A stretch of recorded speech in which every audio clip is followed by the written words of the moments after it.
करेल माझ्या मागे आपण सगळ्यांनी म्हणायचे फिरत असेल एका जागेवरून करून महात्मा गांधींनी ज्या भारताचे स्वप्न पाहिले होते त्यामध्ये केवळ राजनैतिक स्वातंत्र्य नव्हते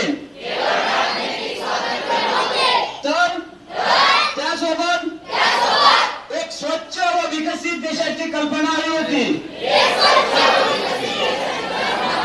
महात्मा गांधींनी